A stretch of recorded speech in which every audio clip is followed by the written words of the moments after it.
Ladies and gentlemen, welcome back to So Well Media, the finale of Daredevil, Born Again Season 2, Episode 8. And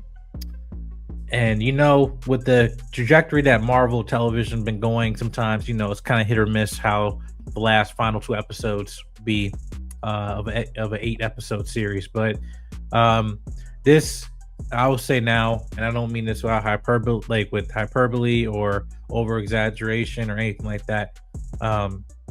This is my favorite Marvel Disney Plus season to date. WandaVision, yeah, close second. Loki season 1, as well. But yeah, aside from Marvel presentations like Werewolf by Night and all those stuff like that, but like this was a return to form of the Netflix era, and it brought back a era that I'm in this stage of my life. I'm looking back old memories of like my friends were watching the Netflix era of Marvel.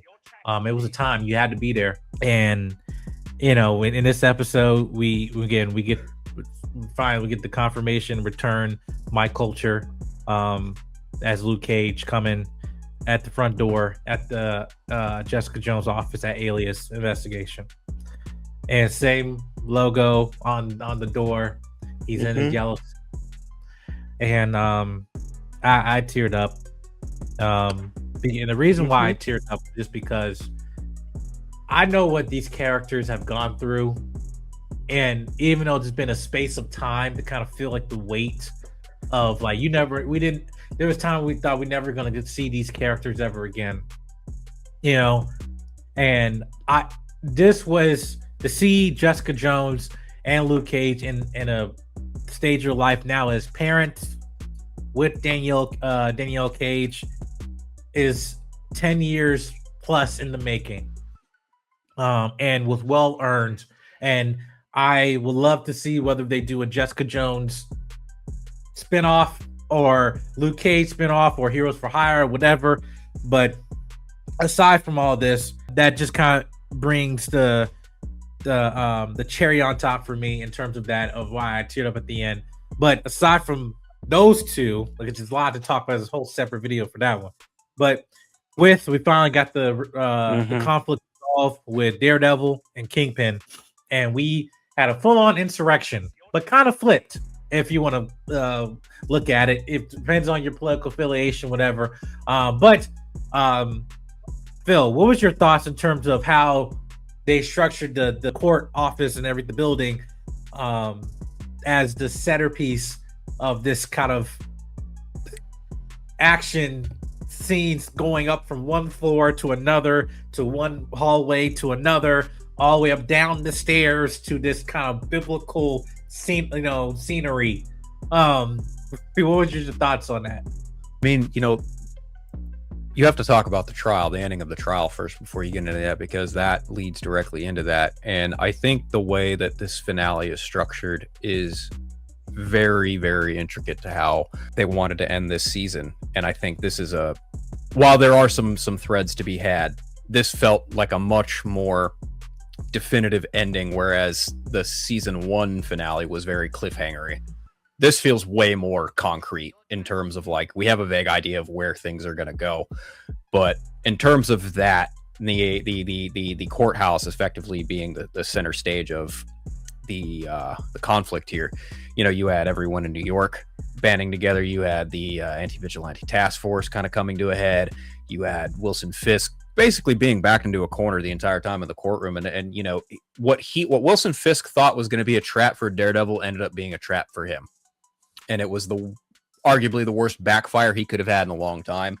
And when he doesn't get his way, he goes full Kingpin, and we see him just go to town on the people that he claims to love, the people that voted for him, the people that just, we saw what he did. Like he there's no coming back from that. And the fact that he gets to step away scot-free while Daredevil sits in jail now, that I think is going to be something that's going to carry over into season 3. But as again, we've talked about this in the last couple episodes, and it's very, very interesting that life continues to imitate art and art continues to imitate life in such a way, because while we were even watching it happen, we were like, wow, this is like the reverse of January 6th. It's insane. It's insane that, you know, what legitimate corruption actually does look like, as opposed to, you know, being persuaded by government officials to do such horrendous things to our government establishments. This is literally the reverse of that. We literally see the consequences of such a corrupt system in play. And I think that's such an important piece of all of this. The entire season has basically been like, we need to shine a light on this corruption and we need to do it the right way. You can't just punch your way out of all of this like Wilson Fisk tried to do, because in the end, you are going to be met with the truth. Mm-hmm. And he was. I think there's something very compelling there. And honestly, I'm sitting here now like wondering, where the fuck am I going to rank this in terms of the Marvel Studios television side? Because there is a case here easily for strongest season of the MCU of any of their television shows. Easily. I would even go as far as to say season 2 is hands down better than season 1. I don't think there's a debate here now. No. They knew the assignment from start to finish. Even in the episodes we've had, the most minorest of nitpicks, completely does nothing to the incredible performances, the execution, the tone, everything leading up to this finale and this center stage of the courthouse was perfectly executed. And that's not even to top the cherry on top, with Bullseye being the one to effectively set this whole thing into motion and then walking the fuck away. Basically lighting a match to a fire in a powder keg and being like, bye! I had to sum it up in one word: immaculate. Mm-hmm. Yeah, JK, going into that courtroom trial, and I have to say, there's a lot of court trials that in the previous seasons of Daredevil. Some like the Punisher trial, one of my favorites for that. But this was kind of like, no, we have Kingpin, or no, front and center, and it's like both of them even like knew, like, I know what line I'm crossing and I'm going to do it. And then he's thinking like, no, you're not gonna do it. It's like playing chess. It's like, yeah, I can, either you can take a rook or I can take your queen. Either way, I'm gonna win. And that's the thing of like Ace in the Hole is like, hey, dude, I can really say things right now that will ruin your entire life right now, and then also I would be in legal standing to do this. And it's like, no, try it, go ahead. It's just anything. Take the superheroism out of it. It is the fact of just knowing the law and how to do a lawyer, but also just from protagonist to antagonist, is knowing like, hey, listen, we have a history here. Mm-hmm. And even then, much as I'm trying to throw your ass in jail or worse, it's like there still was an agreement you and I had that I'm not gonna just openly reveal your identity. Like, no, I'm gonna do it for you. Jake, what was your thoughts on that?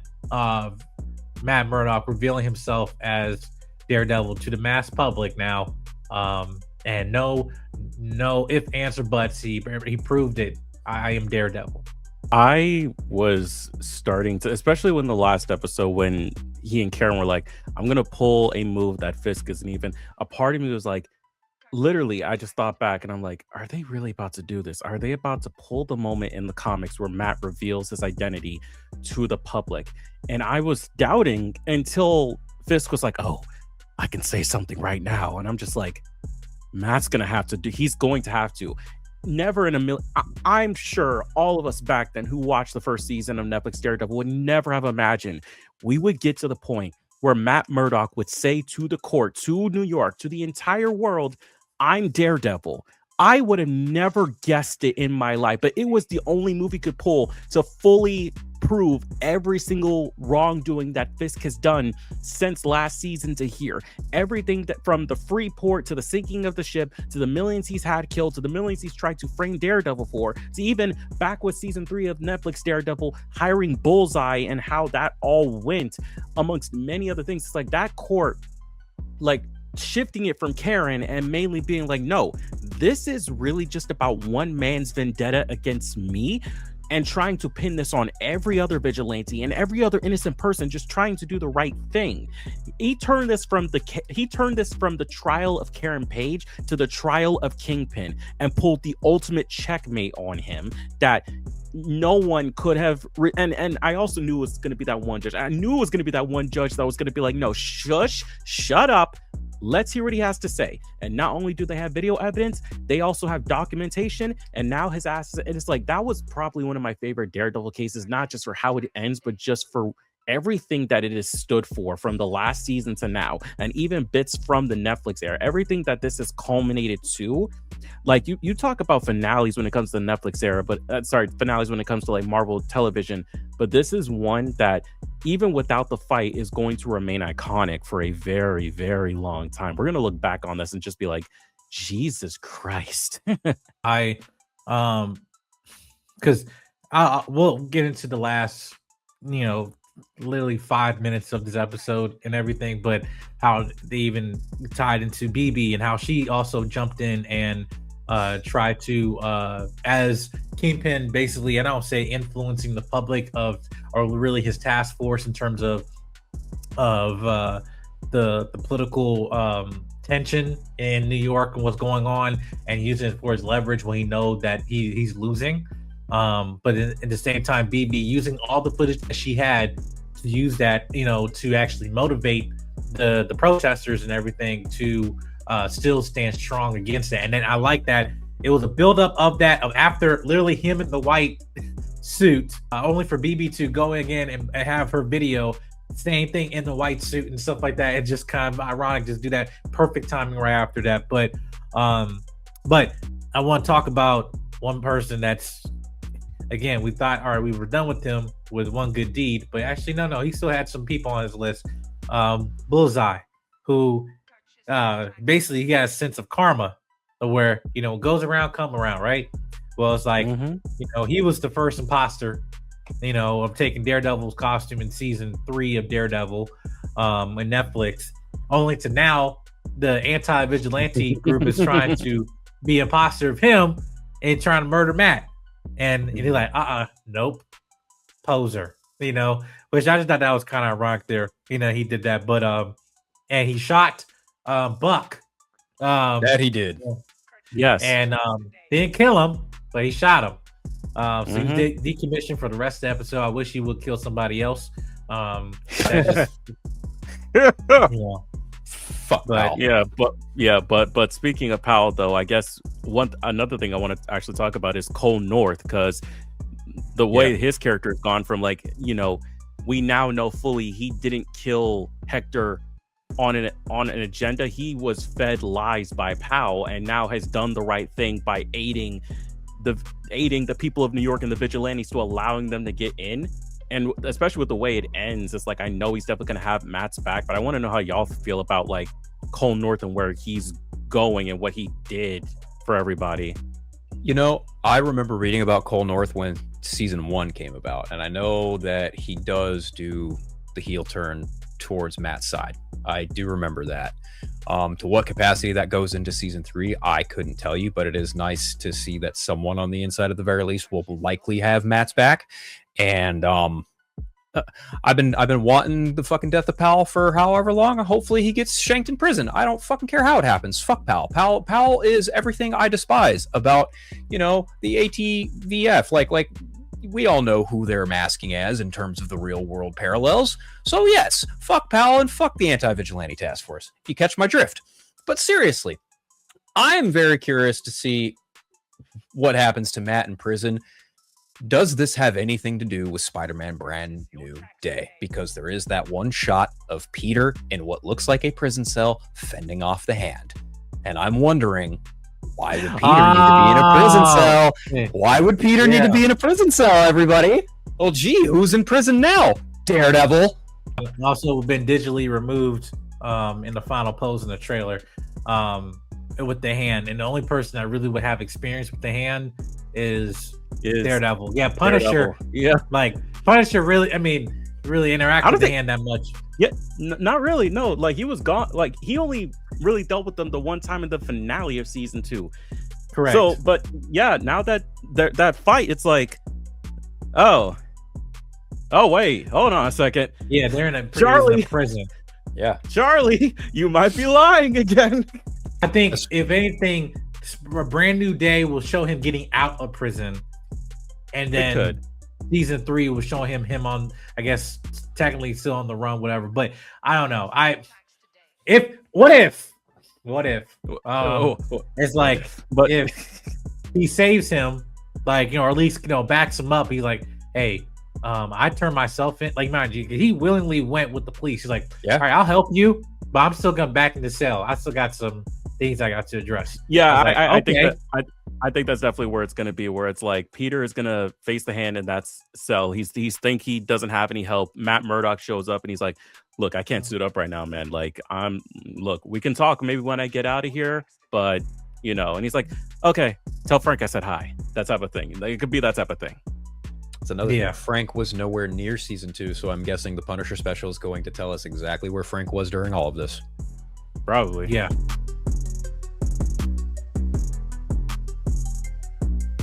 Correct.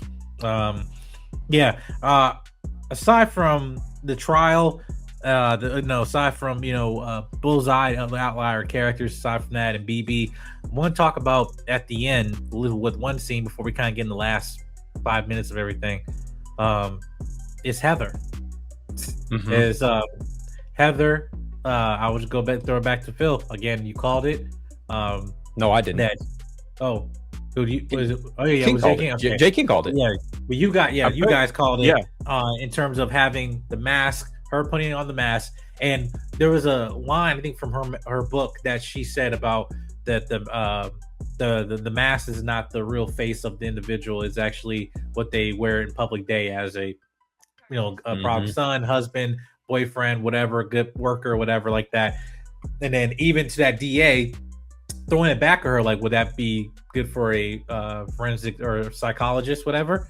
And it's like, it throw right back at her, because that now, and then when you see that beautifully shot when she put on the mask of Muse, and then she just sees herself as normal, not with the mask. Like, no, she sees herself in the real world and wearing the mask, and her reflections. I see my full self, and I don't know what that entails. It could also, you can have that, but like, can you fight? I know you can bitch slap. I know you can choke. But Muse, maybe she's gonna. Maybe her and Buck are gonna do some sparring sessions in between season 2 and 3. Right. Now I'm gonna say this amongst other sessions. Yeah. Right. Now Buck, like, as much as we know what character he's emulating from Netflix era Daredevil, a part of me is like he was giving vibes of Agent Zero from Stryker side. Yes. Of like Weapon X and everything like that, right? I don't know. It's just something about him. I'm just like, you're very good at killing and shooting. You're not Bullseye level good, but again, I'm not trying to make a connection there. But it's just like, I just thought, you just seem very familiar just in terms of how you act and how you move, but because I thought that would be a good pairing between Bullseye and Buck, and seeing how if they have an interaction, but like, no, he just shot him. Who knows? Maybe if Bullseye is back from his helping Mr. Charles in season 3, maybe there could be a rematch. Yeah. So as we resolved with this major conflict, decide that hey, Fisk is out of as mayor. He has been got to deal with the attorney general, and that he's going to be leaving New York, and go to a distant location, a beach, whatever, maybe an island. Who knows? Again, we don't know what else corruption might be revealed in those files. But anyway, but I'm just saying, he just went to an island. We don't know where he went, and all in white. Coincidence? I think not. But yes, what was your guys' thoughts on the fact that Kingpin is not killed, but he is removed as mayor? But yeah, the conflict of now Matt's in jail, and he's off on his merry way, doing who knows what. Are you okay with that ending? I mean, look, I think that really just I feel like the general audience, that's just really going to be in terms of their preference. I am okay with it only because of the fact of like, there is no easy way to like, even if you killed Wilson, there are still going to be people out there who believe in the type of shit that he says. That's the type of thing you could literally, in the same way where he was like, oh, we just can't do this to Matt, the same thing to Wilson. He would be turned into a martyr. He would be turned into a legend that some people try to act upon, and it could literally birth a new generation of Kingpins or a new generation of like other villains and shit like that. So it's like there's no easy way. It's not as simple as popping it in the head and then boom, we're done. Don't have to ever worry about that again. Boom, happy ending, end credits. No, that's not how it works, especially not just in a superhero context, but in our real society. So him leaving, even though we know this is only going to be temporary, and at some point he will return. I mean, hell, he's already been confirmed for season 3, but it's like, him leaving is really the only option that there could have been, because there, like, again, if it was done the other way, if it was done the way Karen wanted it to be originally, with like Bullseye, for instance, then we would have had multiple other problems. And so it's like the way that it could have gone, it's not perfect. Matt's in jail, but there's no better option to go for. At the very least, the city can take time to heal, and there are other people out there to protect it. Jessica, Luke, Spider-Man, and whoever else is still in the city got it while White Tiger away. White Tiger as well. Yeah, Angela has now fully embraced White Tiger. Let's hope she gets a better suit next season. But like, in terms of stuff like that, like there is no easy answer to this type of thing. And I think the way that they went about it, Fisk leaving, even though we know it's temporary, is the best option we can go for right now. It's the only option we could ask for right now, because like ain't gonna solve anything. Wilson Fisk being out of the picture and out of New York, you can just tell even by his mannerisms and the way he's looking out at the sea, he doesn't like it. He doesn't want to be there. He's plotting a way to get back to New York City. I guarantee you, if he's in season 3, which we know he is, we probably won't see much of him, but it'll be, I'm guessing, similar to how they utilized Wilson Fisk in season 2, where he was shown occasionally, but the one episode between him and Murdock in the prison cell, we're going to get like one good episode, and that'll probably give us an idea of where the Kingpin is going now after, into season 3. As far as everything else too, there are some things that I've been thinking about. I'm happy to admit I was wrong. Karen did not die. Yeah. But now that Heather's muse, I'm like, well, there's opportunity there. Not to say that I want Karen to die, but just looking at things from a fan-ish perspective, what is the best way to get back at Daredevil after everything that happened? And Heather has completely been busted as muse now. Probably her first victim, if I had to venture to guess, Karen Page. As far as Daredevil in prison, it's going to be interesting to see like how he navigates that with everyone of the ATVF in there alongside with him, which I don't think he really has anything to worry about. But we'll see what happens there. I've been wondering now that since they showed Luke Cage and Jessica Jones and Alias Investigations, I think that absolutely might play a part in season 3, even if it's well received enough.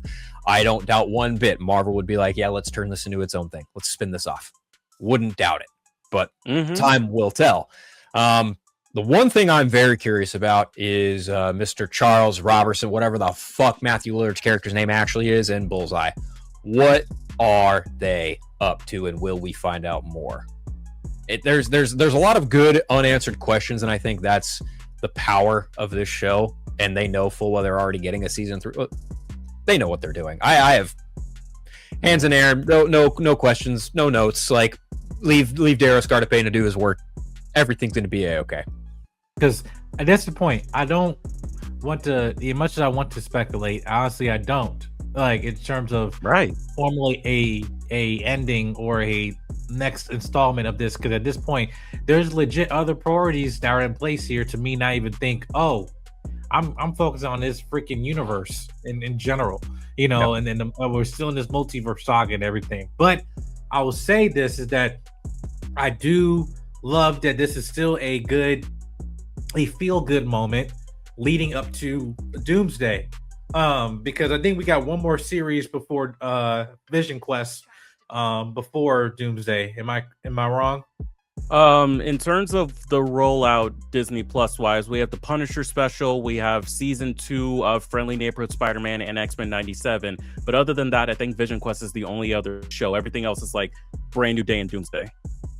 Yeah, because including Punisher, but I know we'll probably get that Punisher special before Brand New Day. But I'm saying in terms of TV series, I feel we're off to a really good start this year, and I don't see this really dipping, because again, Friendly Neighborhoods surprised me at the end, and X-Men 97 season 2, again, I just don't know what to expect and everything. I just feel good, just be a Marvel fan again, and in this, I think this is just going to be a really good year for storytelling, man. It's only the third month of the year, going into as we're going into April, and got more stuff coming up and everything. I'm really looking forward to see this, but I just want to know what your guys' final thoughts of this overall season and as a whole, as we saw the final episode. J. King?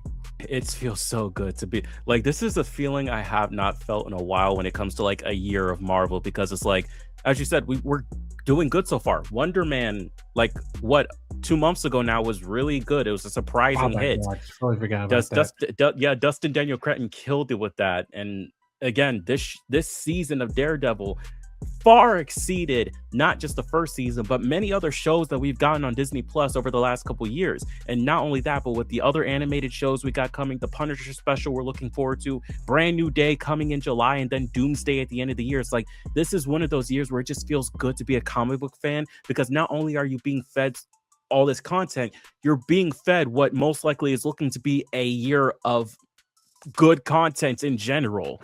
And in terms of Daredevil season 2, I absolutely loved this from beginning to end. I loved watching with you guys, and I loved just how masterfully it was done, given everything that people could complain about when it came to the first season, which mainly was because of the overhauls and the changing in how the story was going to go.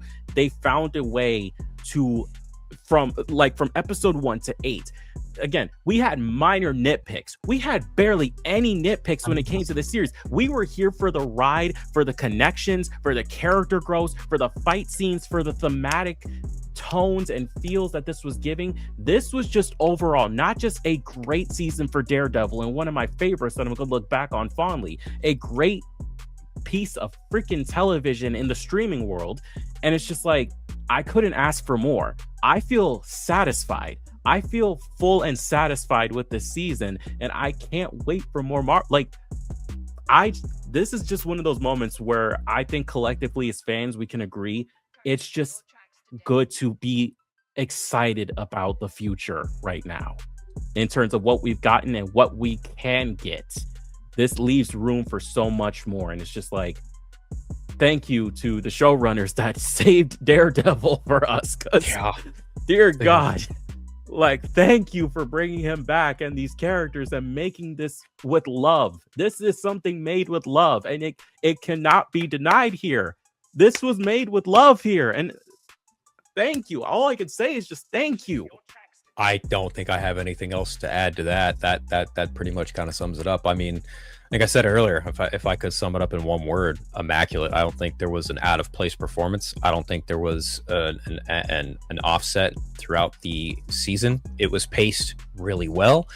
It was a treat. It was a treat to finally feel rewarded, right? Like this rewards you for everything from season 1 and then some, and then by the end of season 2 you're like, yeah, whatever you want to do, bring it on. Like there is no level of distrust here with the creative team behind Daredevil Born Again, as far as I'm concerned. I being a fan of the Shadowland suit, I love seeing that suit in live action. It's incredible. I don't got anything else to add, man. I'm still struggling with whether or not I think this is my favorite television season from something Marvel Studios has done. I'm still figuring that out.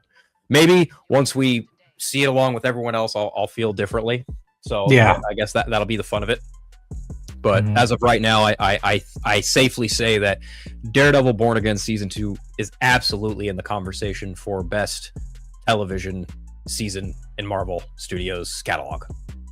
I will say, saying with this season, what I keep saying, you probably at this time of this video being posted, you probably see multiple people will say this is a return of the Netflix era, but I think this is a great opportunity to grow beyond that and evolve into something new, but at the same time evolving with a stronger foundation what came before and not acting like that didn't exist. Don't act like season 1 through 3 of Daredevil Netflix didn't happen, right? You went through halfway of Born Again season 1 and realized, actually, no, we gotta go back and redo this.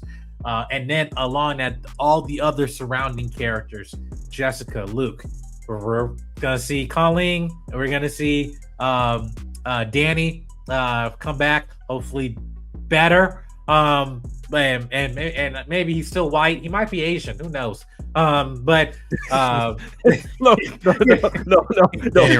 I said you want to play Marvel Rivals? Hey, I'm just saying. Look. No. Listen, we gotta bring the whole family back. Even that cousin, you like, hey, yeah. I mean, hey. He was. I got my eye on you. The actor was spotted in New York working out, so it's true. Yeah, Finn Jones is in New York right now working out. Mm-hmm.